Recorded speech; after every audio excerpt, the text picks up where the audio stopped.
Ikalawang Hari, Kabanata 25. Si Zedekias ay naghimagsik laban sa hari ng Babilonya. Nang ikasampung araw ng ikasampung buwan ng ikasiyam na taon ng paghahari ni Zedekias, tinipon ni Nebukadnezar ang kanyang buong hukbo. Kinubkob nila ang Jerusalem at nagkampo sa labas ng lunsod. Ito'y tumagal ng hanggang sa 11 taon ng paghahari ni Zedekias. Nang ikasiyam na araw ng ika-4 na buwan ng taon ding iyon, lubhang tumindi ang taggutom sa loob ng lunsod.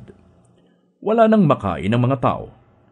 Noon ay binutas ang isang bahagi ng pader ng lunsod. Nang makita ito ni Haring Zedekias kinagabihan, tumakas siya patungong Araba, kasama ang kanyang mga kawal. Doon sila dumaan sa pintuan sa pagitan ng dalawang pader, malapit sa hardin ng palasyo. Ngunit ang lunsod ay napapalibutan ng mga taga-Babilonya. Hinabol sila ng mga ito at inabutan sa kapatagan ng Jericho. At nagkanya-kanyang takas ang kanyang mga kawal. Nabihag si Zedekias at iniharap sa hari ng Babilonya na noon ay nasa lunsod ng Ribla at doon siya hinatulan. Pinatay nila sa harapan ni Zedekias ang mga anak nito. Dinukit ang mga mata ni Zedekias at dinala siya sa Babilonya, naggapos ng tanikala. Nang ikapitong araw ng ika-5 buwan ng ika-19 na taon ng paghahari ni Nebukadnezar, pinasok ni Nebuzaradan na pinuno ng mga tanod ni Nebukadnezar ang Jerusalem. Sinunog niya ang templo, ang palasyo, at ang malalaking bahay doon. Ang mga pader ng lunsod ay giniba naman ng mga kawal na kasama ni Nebuzaradan. Dinala niyang bihag ang natitira pang mga tao sa Jerusalem, pati ang mga sumuko sa hari ng Babilonya. Ang iniwan lamang niya roon ay ilang mga dukha upang magbungkal ng lupa at magtrabaho sa mga ubasan.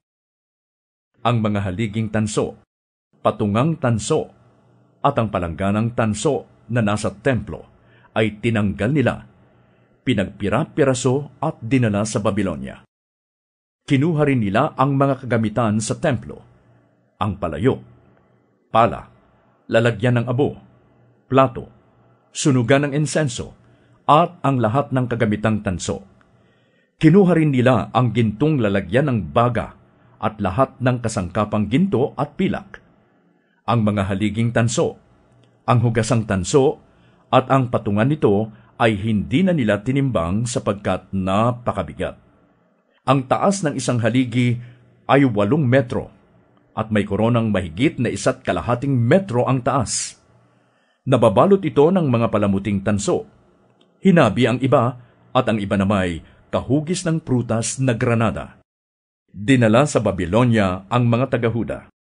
Kasama sa mga nabihag ni Nebuzaradan ang pinakapunong paring si Seraya, ang kanang kamay nitong si Zephanias at ang 3 bantay pinto.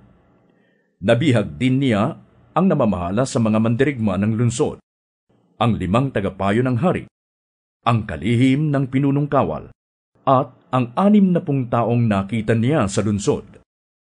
Ang mga ito'y dinala niya sa Ribla, sa kinaroroonan ng hari ng Babilonya, at doon ipinapatay ng hari sa lupain ng Hamat. Sa ganitong paraan dinalang bihag ang sambayan ng Huda mula sa kanilang lupain. Si Gedalias na anak ni Ahikam at apo ni Safan ay hinirang ni Haring Nebukadnezar bilang gobernador ng mga natirang mamamayan ng Huda. Nang mabalitaan ito ng mga pinuno ng hukbo na hindi sumuko, sila at ang kanilang mga tauhan ay lumapit kay Gedalias sa Mizpa. Ang mga ito'y sina Ismael na anak ni Netanias, Johanan na anak ni Kareya, Serayas na anak ni Tanhumet na Netofatita, at Jaasanias na anak ng Maakateo. Sinabi sa kanila ni Gedalias, "Huwag kayong matakot sa mga taga-Babilonya. Dito na kayo tumira at maglingkod sa hari ng Babilonya at walang masamang mangyayari sa inyo." Ngunit ng ika-7 buwan, dumating si Ismael na anak ni Netanias at apo ni Elisama mula sa angkan ng hari, na may kasamang 10 tao. Pinatay nila si Gedalias, ang mga Hudyo, at ang mga taga-Babilonyang kasama niya sa Mizpa.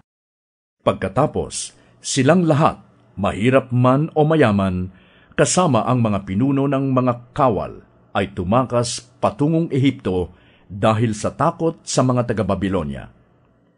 Nang 27 araw ng 12 buwan, ng 37 taon ng pagkabihag kay Haring Jehoiakin ng Huda, pinalaya siya ni Haring Evil-Merodach ng Babilonya nang taon na ito'y nagsimulang maghari.